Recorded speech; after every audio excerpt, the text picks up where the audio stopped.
کہ 5 کام کبھی مت چھوڑنا۔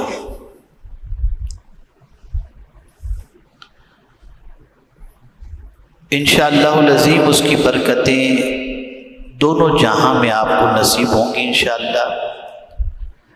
اور ان 5 کاموں کو اگر کوئی چھوڑتا ہے تو ان 5 کاموں کے چھوڑنے کا نقصان کیا ہے وہ بھی انشاءاللہ آپ ابھی تھوڑی دیر میں سمجھ جائیں گے۔ پہلی چیز جسے نہیں چھوڑنا وہ ہے اللہ کا ذکر، اس لیے کہ اللہ رب العزت جل جلالہ ارشاد فرماتا ہے فاذکرونی اذکرکم۔ اگر ہم یہ چاہتے ہیں کہ ہمارا رب بھی ہمیں یاد کرے اور ہمارا رب بھی ہمارا چرچا کرے، ہم زمین والوں میں اسے یاد کریں، وہ فرشتوں میں ہمیں یاد کرے، تو اس نے ایک کنڈیشن رکھی کہ اگر میرے بندو تم چاہتے ہو کہ میں تمہیں یاد کروں تو بس تم بھی اتنا کرو فاذکرونی اذکرکم، تم میرا ذکر کرو میں تمہارا چرچا کروں۔ کم نصیبی یہ ہے کہ انسان سب کا ذکر کرتا ہے، خدا کا ذکر نہیں کرتا۔ اور ہماری زندگی کے آغاز ہی کے سلسلے میں ہم پیدا ہوئے تب بھی اللہ کا ذکر ہمارے کانوں تک پہنچایا گیا، اور جب ہم مر جاتے ہیں تب بھی اللہ کا ذکر ہم تک پہنچایا جاتا ہے۔ لیکن درمیان کا جو حصہ ہے زندگی کا، اس میں مسلمان اپنے رب کو بھولے بیٹھا ہے۔ آپ کو میں بتاؤں کہ کوئی چیز ایسی نہیں ہے جو اللہ کا ذکر نہ کرتی ہو۔ قرآن کہتا ہے وَإِن مِّن شَيْءٍ إِلَّا يُسَبِّحُ بِحَمْدِهِ، ہر چیز اللہ کی تسبیح کرتی ہے، ہر چیز اللہ کی حمد بجا لاتی ہے۔ لیکن ہم اتنے غافل ہو گئے کہ ہمیں تو بتایا گیا کہ پانی پینے سے پہلے بھی اللہ کا ذکر کرو، پینے کے بعد بھی اللہ کا ذکر کرو، کھانے سے پہلے بھی اللہ کا ذکر کرو، کھانے کے بعد بھی اللہ کا ذکر کرو۔ لیکن کوئی پانی کا گلاس پلا دے تو اسے تھینک یو تو کہہ دیتے، لیکن پینے کے بعد الحمدللہ نہیں کہتے۔ اور پھر ہم کہتے ہیں پتہ نہیں ہمارے حالات اتنے بدتر کیوں ہیں، کبھی تم نے خدا کو یاد بھی کیا؟ اور آج کے اس ماڈرن ٹیکنالوجی کے دور میں اگر دیکھا جائے تو انسان جتنا اپنے دوست کو واٹس ایپ کے ذریعے یاد رکھتا ہے، اگر اتنا خدا کو یاد کرے تو کہاں سے کہاں نکل جائے۔ تو پہلی چیز، چونکہ جمعہ کا وقت ہے، زیادہ لمبا ٹائم بھی نہیں کہ میں آپ کو ہر ایک پر تفصیل سے بتا سکوں، بس سمجھا رہا ہوں آپ کو۔ پہلی چیز، اللہ کے ذکر کو کبھی مت چھوڑو۔ اور حضور صلی اللہ تعالی علیہ وسلم کے بارے میں ہے یذکر اللہ فی کل حین، ہر وقت حضور صلی اللہ علیہ وسلم اللہ کا ذکر کرتے تھے، ہر وقت۔ آئیے اب دوسری چیز، اللہ کا شکر ادا کرنا کبھی نہ چھوڑیں۔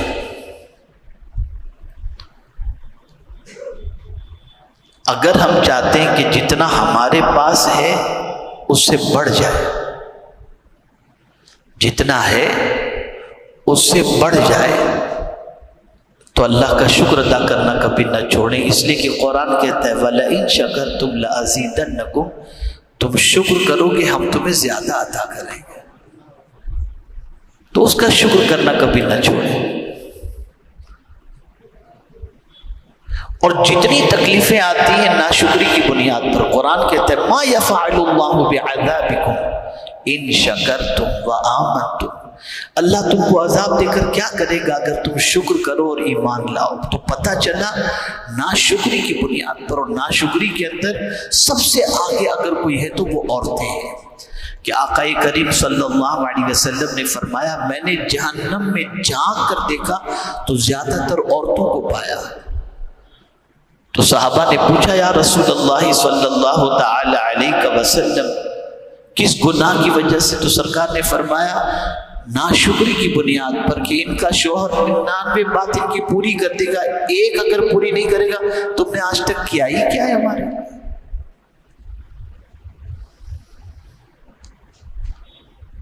تو اگر ہم چاہتے ہیں کہ نعمتوں میں اضافہ ہو تو شکر کرنا کبھی نہ چھوڑیں۔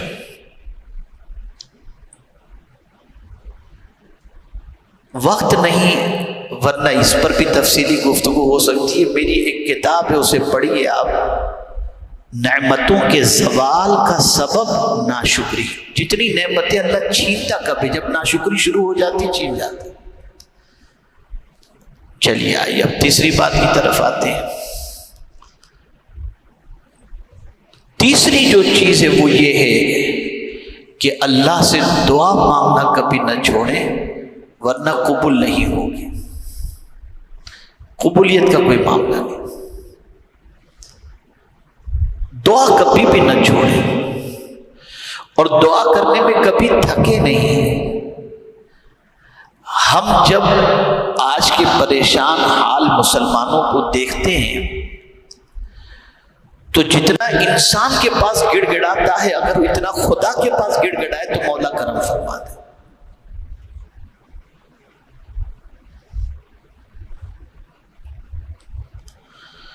اور رب کا وعدہ حق ہے ادعونی استجب لکم، تم مجھ سے مانگو میں تمہاری دعاؤں کو قبول کروں گا۔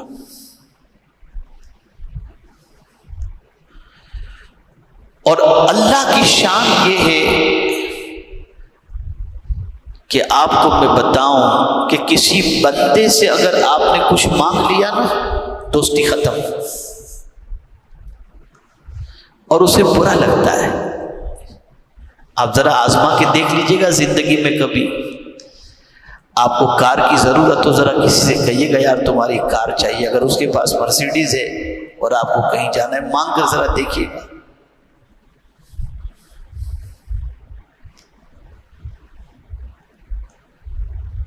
تعلقات خراب کرنا ہو تو اس سے مانگو، کسی سے مانگنا کسی انسان سے وہ انسان کو اچھا نہیں لگتا، یہ مانگا کیوں؟ ارے یہاں تک کہ بھائی بھائی سے مانگے تو آدمی کا منہ ٹیڑھا ہو جاتا ہے، مانگا کیوں اس نے؟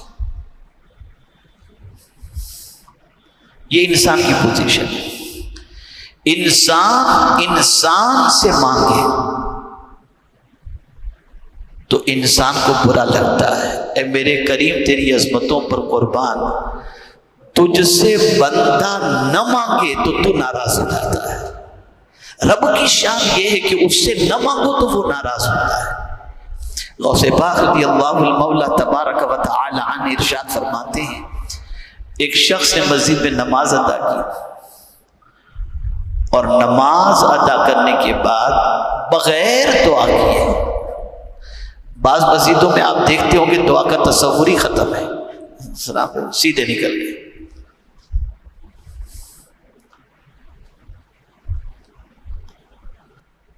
تو غوث پاک رضی اللہ المولا تبارک و تعالی عنہ فرماتے ہیں کہ ایک شخص نے نماز ادا کی اور نماز ادا کرنے کے بعد بغیر دعا کیے وہ مسجد سے جانے لگا۔ تو سیدنا غوث پاک رضی اللہ المولا تبارک و تعالی عنہ فرماتے ہیں اللہ کی رحمت نے اس کا پیچھا کیا کہ اب اللہ سے مانگے گا، اب اللہ سے مانگے گا، اب اللہ سے مانگے گا، لیکن وہ مانگا ہی نہیں اور مسجد کے دروازے سے باہر نکل گیا۔ تو غیب سے آواز آتی ہے میرے بندے اگر تجھے مجھ سے مانگنے میں شرم آتی ہے تو مجھے بھی تیری عبادت قبول کرنے میں حیا آتی ہے۔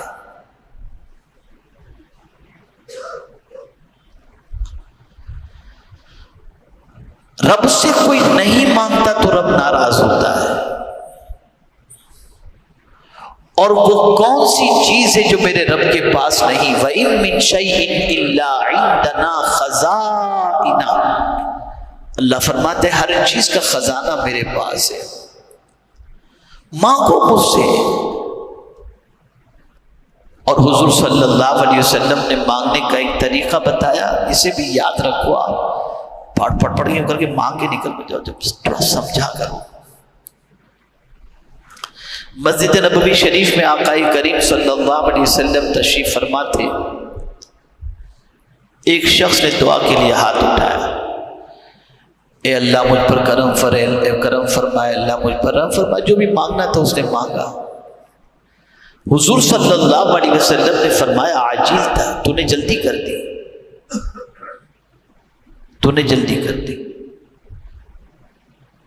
تھوڑے آگے بڑھے تو غالباً حضرت عبداللہ ابن مسعود رضی اللہ تعالیٰ عنہ تھے. انہوں نے دعا کے لیے ہاتھ اٹھائے تو دعا سے پہلے انہوں نے کہا الحمدللہ رب العالمین والصلاة والسلام علی سید الانبیاء والمرسلین. جیسے حضور نے سنا دعا سے پہلے یہ کلمات فرمایا، تو مانگ، جو مانگے گا تجھے اللہ عطا کرے گا. کبھی بھی ڈائریکٹ دعا شروع مت کرو.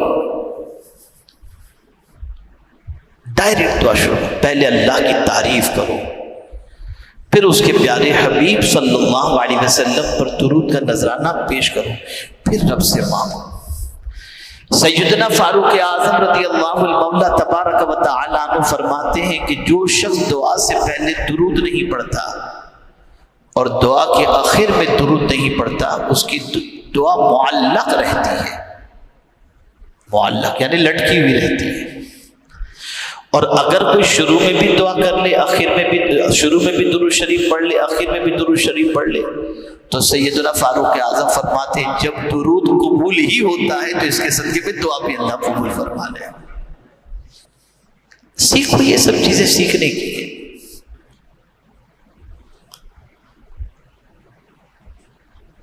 اب اللہ سے مانگو گے ہی نہیں تو پھر قبول کہاں سے ہو؟ اس لیے فرمایا گیا دعا کرنا کبھی مت چھوڑو. اچھا، دعا کے اندر بھی حرام چیزوں کا کبھی بھی اللہ سے سوال نہ کرو. حلال چیز، جائز چیز، اس کا سوال کرو اللہ کی بارگاہ کے اندر. تو 3 چیزیں ہو گئیں. نمبر 1 اللہ کا ذکر نہ چھوڑو. نمبر 2 شکر کرنا نہ چھوڑو. نمبر 3 دعا کرنا نہ چھوڑو. اور نمبر 4 اگر نجات چاہتے ہو تکلیف سے، قبر کے عذاب سے، محشر کے عذاب سے، ہر پریشانی سے، تو استغفار کرنا مت چھوڑو. اللہ سے معافی مانگتے رہو. استغفر اللہ، استغفر اللہ، استغفر اللہ. اس لیے کہ اللہ فرماتا ہے وما كان الله ليعذبهم وانت فيهم وما كان الله معذبهم وهم يستغفرون. اللہ ان کو عذاب کیسے دے گا جو اللہ سے معافی مانگتے ہیں؟ تو اللہ سے معافی مانگتے رہو. تھوڑا سا آپ کو ہنسی آئے گی میری بات پر، لیکن کہہ ہی دیتا ہوں. بیوی سے تو معافی مانگنے میں دیر نہیں لگاتے آپ. تھوڑی ناراض ہو گئی تو اچھا مجھے معاف. کبھی اتنی جلدی خدا سے بھی معافی مانگی ہے لوگوں نے؟ گناہ ہو گیا فوراً معافی مانگ. اور میرے کریم کو معافی مانگنے والا بندہ بہت پسند ہے. اور جس کے نامہ اعمال کے اندر استغفار کی کثرت ہو، یعنی جس کے نامہ اعمال کے اندر استغفار کی کثرت، یعنی وہ بندہ جس نے کثرت سے اللہ کی بارگاہ میں مغفرت چاہی ہو اور اس کے نامہ اعمال کے اندر استغفار لکھا ہوا ہو، سرکار فرماتے طوبی لمن وجد فی صحیفته استغفارا کثیرا. یہ بھی ایک الگ موضوع ہے استغفار کے فائدے کے سلسلے میں. تو یہ چوتھی چیز ہوئی کہ اللہ سے معافی مانگنا کبھی نہ چھوڑیں، استغفار کرتے رہیں۔ اللہ کی بارگاہ سے استغفار جب کرو گے تو مصیبتوں سے نجات عطا کر دے گا۔ استغفار کرتے رہو گے نا تو وہ نجات، تو نجات اگر مصیبتوں سے چاہتے ہو تو اللہ کی بارگاہ میں استغفار کرنا چاہیے۔ اب پانچویں بات میں بتا دوں، کون نہیں چاہتا کہ اللہ اس کی مدد نہ کرے؟ ہر بندہ چاہتا ہے، ہر بندہ چاہتا ہے کہ اللہ میری مدد کرے۔ تو اگر اللہ کی مدد چاہیے تو قرآن نے کہا ان تنصروا اللہ ینصرکم، اگر تم اللہ کے دین کی مدد کرو گے اللہ تمہاری مدد کرے گا۔ اور یہاں دین ہی کے مسئلے میں میں نے لوگوں کو دیکھا کہ کمزور ہو جاتے ہیں۔ جہاں تھوڑی مہنگائی بڑھی یا کاروبار تھوڑا سا ٹھپ ہوا تو آدمی سب سے پہلے جو کٹوتی کرتا ہے نا اپنے خرچے میں سے، وہ دین کے معاملے میں ہی کرتا ہے، اسی میں کٹوتی کرتا ہے۔ مولانا دھندا نہیں، پہلے 500 دیتا تھا، ابھی 200 لے کے جاؤ، لیکن موبائل برابر چلتا رہے گا، اے سی چلتا رہے گا، ہوٹل میں کھانا پینا سب چلتا رہے گا، کہیں کٹوتی نہیں ہوگی، سب سے پہلے دین میں کٹوتی ہوگی۔ اور صحابہ کی پوزیشن یہ ہوتی تھی تنگی میں زیادہ لٹاتے تھے۔ قرآن نے کہا ہے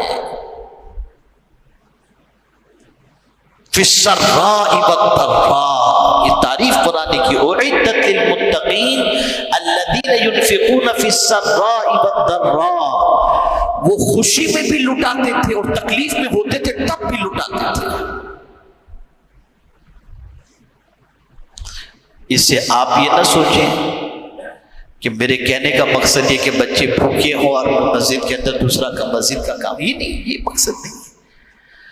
اللہ کی راہ کے اندر اللہ کے دین کی مدد کے لیے جب کوئی مدد کرتا ہے، اب ظاہر سی بات ہے دین تو خدا کا ہے نا، اب تم بندے ہو کر اس کے دین کی مدد کرو، وہ تم کو کب محروم رکھے گا؟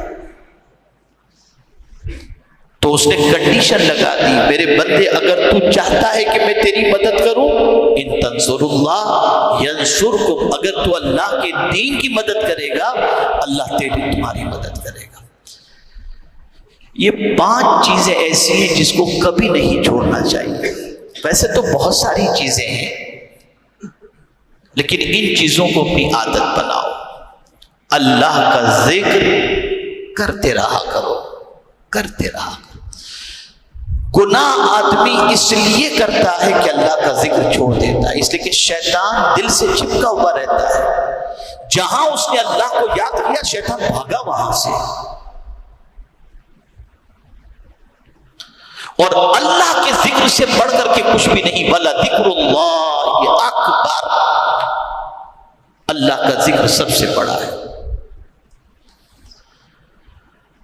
اور شکر کے حوالے سے بھی قرآن نے کہا وَقَلِيلٌ مِّنْ عِبَادِيَ الشَّكُورُ، میرے بندوں میں بہت کم لوگ ہیں جو میرا شکر ادا کرتے ہیں، یہ رب فرما رہا ہے، بہت کم بندے ہیں، بہت کم بندے ہیں۔ اور دعا کے سلسلے میں تو میں دیکھتا ہی ہوں کہ ہماری قوم جب دعا مانگتی ہے تو پتہ ہی نہیں کیا ہوا کیا نہیں کیسے۔ ارے کسٹمر آپ کی دکان پہ آتا ہے تو پوری توجہ اس پر لگا دیتے ہو جیب سے پیسہ نکالنے کے لیے، اور رب سے نعمتیں حاصل کرنی، ذرا بھی اس کی طرف توجہ نہیں، مکمل توجہ کے ساتھ اس کی طرف لو لگا کر کے مانگو، وہ کرم کی نظر فرمائے گا۔ اور اسی طریقے سے استغفار کی کثرت کیا کرو کہ اس کا بھی بے شمار فائدہ ہے، اللہ مصیبتوں سے نجات عطا فرماتا ہے۔ اور اللہ کے دین کی مدد کرو، اللہ تمہاری مدد کرے گا۔ اللہ رب العزت جل جلالہ، آقائے کریم رؤوف الرحیم علیہ التحیۃ والتسلیم کے صدق و طفیل مجھے آپ کو سب کو اللہ اور اس کے رسول کے ارشاد پر عمل کی توفیق نصیب فرمائے۔ وما علینا الا البلاغ المبین۔